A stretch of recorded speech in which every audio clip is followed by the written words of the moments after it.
Obese girl was sold to mountain man for 50 cents. He gave her back the world and said, "You're worth everything. Who will give me a penny for the fat sow?" The words cracked through the smoky air of the Dead Horse Saloon like a whip. Barnaby Blackwood stood on a beer-stained table, one hand clutching a whiskey bottle, the other shoving his own daughter forward.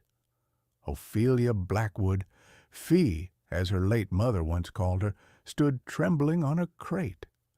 23 years old, round-cheeked, soft-bodied, weighing more than 350 pounds, she was dressed not as a bride, but as merchandise. Her father's poker debts had devoured every coin he owned. Now he was selling the last thing he controlled, his child. The crowd jeered. Drunk ranch hands slapped the tables. Gamblers shouted crude bids. 1 cent for the belly. 2 cents for the arms. Could feed a family. Laughter rolled like thunder. Fee's face burned with shame. Tears blurred the oil lamps above, turning the whole saloon into a nightmare. She wanted to disappear, to sink into the boards beneath her feet. Then, through the chaos, a new sound silenced the room. 50 cents. The voice was low, rough as gravel, yet it cut through the laughter. Men turned. In the far corner sat a giant of a man, shoulders as broad as the doorway, hair silvered at the temples, eyes hidden in shadow. Colossus, strong arm. Cole, the mountain hermit who rarely came down from Ironback Ridge. 50 cents, he repeated, placing the silver coin on the counter with a finality that rang louder than any laughter. The saloon hushed. Barnaby blinked, greed lighting his eyes. "Sold!" The giant rose. His head brushed the rafters. He walked to the crate, and when he looked at Fee, his eyes did not mock. His voice, thunder wrapped in gentleness, spoke only, "Come down. You don't belong to this filth any more." The rain outside the Dead Horse Saloon drummed against warped windows, but inside the room was stifling. Sweat, smoke, spilled liquor, it all pressed in as Fee climbed down from the crate, her knees shaking so badly she nearly fell. Cole's massive hand steadied her, fingers calloused, palm warm. For a moment, the jeers and stink of the saloon vanished. All she could feel was the surprising gentleness of his touch. Barnaby Blackwood snatched the coin off the counter, biting it with yellow teeth. "She's yours now," he slurred, pocketing the 50 cents. His eyes gleamed, drunk on greed. Good riddance. Fee's chest constricted. Her own father had sold her for less than the price of a cheap bottle of whiskey. Not even $1, not even enough to buy respect in this pit. She wanted to scream, to claw the coin back, to make him see she was flesh and blood, not chattel. But her voice had withered under years of his contempt. Tonight, all she could do was swallow her sobs and follow the giant who had claimed her. Cole didn't linger. He placed one broad hand on the doorframe as he led her out, ducking his head to pass beneath it. The crowd shrank away. No man dared block his path. Outside, the rain cooled her burning face. She gulped the air, choking on tears. "Why?" she whispered, almost afraid to break the silence.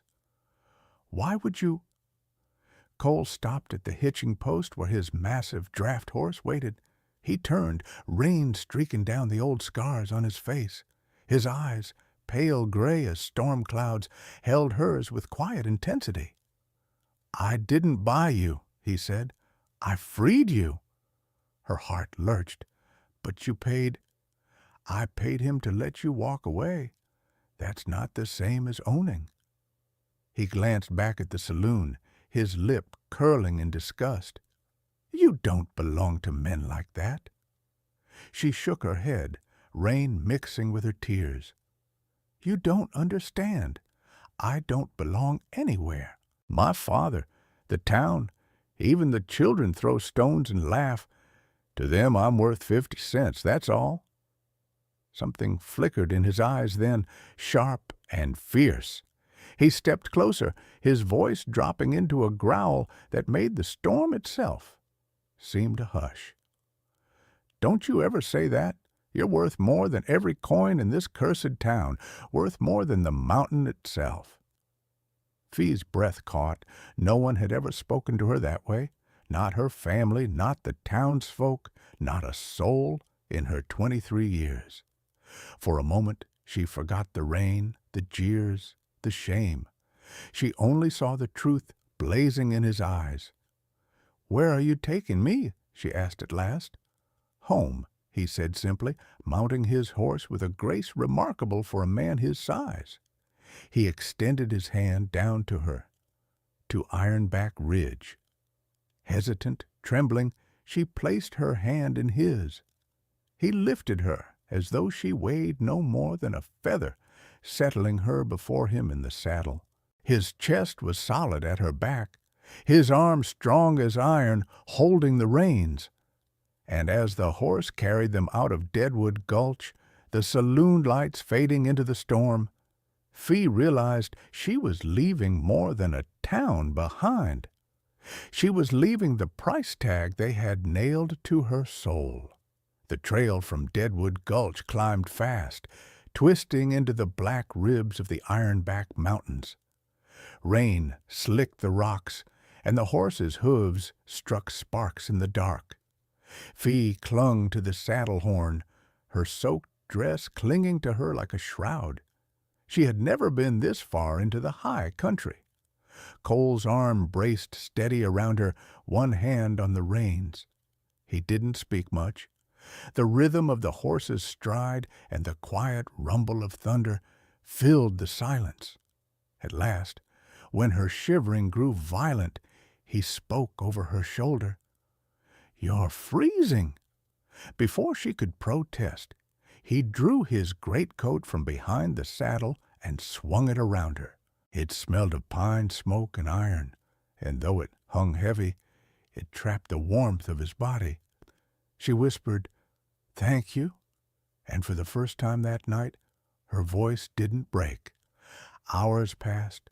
The storm thinned to drizzle. When the horse stumbled at a crossing, Cole dismounted and lifted Fee down. Her feet sank into the mud, but before she could protest, he set her on a flat boulder by the stream. He knelt beside the horse, checking its legs with careful hands. Fee watched him, astonished. In the saloon he had been terrifying, broad as a doorframe, scarred like a battle relic. But here, bent low in the rain, his gentleness with the animal was undeniable. He spoke to the horse in quiet murmurs, steady as prayer. When he returned, she blurted the question burning her tongue. "Why be kind to me, to anyone? The world wasn't kind to you." Cole's pale eyes lifted to hers. "Because I know what it does to a soul when cruelty is all it ever hears, and I'll not see it break you." Her throat ached. "You don't even know me." "I know enough," he said, voice rough but certain. "You're a woman who deserved better than to be sold like cattle. That's all I need to know." He started a fire under an outcropping of rock, coaxing sparks into flame. From his pack he pulled bread and dried venison, handing her the larger share. She stared at it, shame prickling. "I shouldn't. I've already—" "Eat," he interrupted gently, his tone leaving no room for argument. The food was simple, but it eased the knot in her belly. As warmth seeped back into her limbs, she glanced at him across the firelight. The scars across his face caught the glow, silver lines etched by old battles. Yet his eyes, tired, guarded, watched her without judgment. When at last she grew drowsy, he spread a heavy wool blanket on the ground. "You sleep here. I'll keep watch." She hesitated. "Aren't you tired?" He shook his head. I've spent half my life sleeping with one eye open. Rest now. Fee lay back, the fire crackling soft beside her. She should have been terrified, alone on a mountain, under the care of a stranger, but fear ebbed with each beat of his steady presence. She closed her eyes, for once not dreaming of jeers or coins or cages. At dawn, she woke to bird song and the smell of boiling coffee. Cole sat by the fire, staring at the rising sun, his hammer-sized hands cradling a tin cup. "You'll see Ironback Ridge by nightfall," he said without looking back, "and then you'll understand." Fee pulled his coat tighter around herself, heart thudding. She didn't know what waited at the end of this road, but for the first time in years she felt like she was headed toward something other than shame. By dusk they reached the plateau where the Ironback Mountains gave way to a wide shelf of land. Fee's breath caught. Nestled against the ridge stood a cabin unlike anything she had imagined, not a shack or hunter's hut, but a fortress of timber and stone. Smoke curled from a chimney broad as a barrel. Windows glowed amber with lamplight, and the scent of wood smoke drifted on the chill air. Cole swung from the saddle and lifted her down with ease, as though her weight meant nothing. "Welcome," he said simply, leading her inside. The interior stole her words. The cabin was immense, ceilings soaring higher than any townhouse she'd known, beams thick enough to support a church roof. A fire roared in the hearth, its warmth banishing the mountain chill. Every chair was wide, every table solid, every doorway tall. It was a place built for giants, and yet it did not feel cold or empty. It felt waiting. "You live here alone?" she asked. Cole nodded. "For near 20 years. I built it so I'd never again have to squeeze myself into their narrow world." He gestured toward a heavy oak table already set with bread, cheese, and stew simmering in an iron pot. "Eat first. Questions after." Fee sat gingerly on a chair, half expecting it to groan beneath her. Instead, it held steady, carved broad and sturdy. Her throat tightened. She hadn't realized how much of her life had been spent perching, apologizing for the space she occupied. Here she fit. Cole ladled stew into a bowl and set it before her, sliding the bread across. He served himself last, taking a smaller portion. When she frowned, he only shrugged. "I've had practice going hungry. You haven't." As she ate, warmth spread through her body, though not only from the stew. No man had ever placed her comfort above his own. In the days that followed, she began to learn his rhythms. At dawn, Cole rose to split wood, each swing of the axe ringing against the crisp air. He showed her how to kindle the morning fire, how to grind coffee beans in a heavy mill. When she burned her fingers on the kettle, he bandaged them without comment, his giant hands surprisingly gentle. She found joy in small things, sweeping the wide plank floors, kneading bread at the massive counter, hearing his deep voice rumble when she hummed as she worked. Once, when she laughed at herself for tripping over a rug, he looked up from mending tack and said, without a trace of jest, "It's good to hear that sound in this house again." At night, they sat by the fire. Sometimes he read aloud from a Bible worn thin by years of solitude. Sometimes she told him stories of her mother, of the lullabies she had once sung before sickness carried her away. He listened as if each word mattered more than gold, but it was the quiet gestures that pierced her heart. He built her a bedstead in the corner room, carving it broad and steady, smoothing the edges so no splinters would catch her skin. He brought in pelts for her to choose from, laying them one by one until she picked the softest to line her blanket. One evening she whispered, "Why do you do this for me?" Cole leaned back in his chair, firelight catching the scars on his face. "Because once I was sold, same as you. My father gave me to a circus for a handful of bills. They called me freak, monster, giant. I swore no soul under my roof would ever feel less than human again." Tears blurred her eyes. "And you don't think me a burden?" His gaze softened, steady as stone. "A burden? No, Fee. You're the reason this house finally feels like a home." Her heart, so long buried under shame, began to stir. For the first time, she allowed herself to believe she might not just survive here, she might belong. For weeks, Fee lived in the rhythm of Ironback Ridge. Each day smoothed away another jagged edge of shame. She grew stronger, splitting kindling, more confident shaping dough with her hands, and braver each time she caught Cole watching her with quiet pride instead of judgment. Yet, even as she learned to breathe freely, the weight of her past trailed her like a shadow. It began with a nightmare. She woke one night gasping, certain she was back in the saloon, her father shouting her price, men laughing like wolves. Cole was there in an instant, sitting at her bedside, his enormous hand resting lightly on hers. "You're safe," he rumbled, his voice steady as the mountain itself.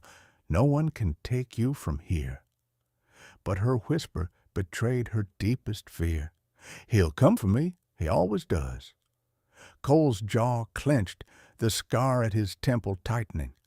"If Barnaby Blackwood sets foot on this ridge, he won't leave it standing." Still, Fee's dread lingered. She remembered too clearly the gleam in her father's eyes when Cole placed the silver $50 on the bar. To him, she was a wager, a debt repaid, and debts always had a way of multiplying. Her fears proved true when a peddler stopped at the cabin, trading salt and cloth for venison. As he left, he hesitated. "Word in Deadwood is that Blackwood's stirring trouble. Claims you stole his daughter. Claims you stole her land." Fee blinked. "Land? I have no land." The peddler shrugged. "Says otherwise. Says you took half of Ironback Ridge when this big man carried you off." He tipped his hat nervously and rode on. Cole's face darkened as the echo of hooves faded. He went to a locked chest and drew out 2 folded documents. One bore his name, the deed to his land. The other, newer, written in his bold hand, bore hers. "I wasn't lying," he said, placing the parchment in her lap. "Half this mountain is yours." Her breath caught. "But why? I never asked." "You shouldn't have to," he interrupted, voice low. "A woman who's been told all her life she's worth nothing deserves proof she is worth everything." Tears blurred her vision. She touched the paper as if it might vanish. "If Father finds this—" "He won't," Cole said firmly, "and if he does, he'll face me." But Barnaby was not a man to let go of profit. Days later, the sound of distant voices carried up the ridge, slurred laughter, the jingle of spurs, the scrape of rifles against rock. Fee froze at the window, her pulse hammering. "They're coming," she whispered. Cole rose from his chair, shoulders squaring, eyes flashing with a fire she had never seen so fierce. "Then let them." That night, as shadows gathered outside the cabin walls, Fee realized the fragile peace they had built was about to shatter. Barnaby's greed had found its way to Ironback Ridge, and with it came the threat of losing not just her newfound home, but the man who had taught her what it meant to be more than 50 cents. The night was sharp with frost when Barnaby Blackwood staggered into the clearing below the cabin, flanked by half a dozen hard-eyed drifters. Lanterns swung from their saddles, casting sickly light over rifles and grins. "Ophelia!" Barnaby's voice rang out, thick with whiskey and greed. "Get down here, girl. You're coming home with me." Fee stood just inside the doorway. Cole's great hand braced on the frame above her. Her stomach twisted, but her voice, though soft, did not falter. "This is my home now. I won't go back." Barnaby barked a laugh. "Your home? Don't make me laugh. You're mine to sell, mine to take. And if you think hiding behind that mountain freak makes you untouchable, think again." Cole stepped forward, the firelight from inside painting his massive frame in bronze and shadow.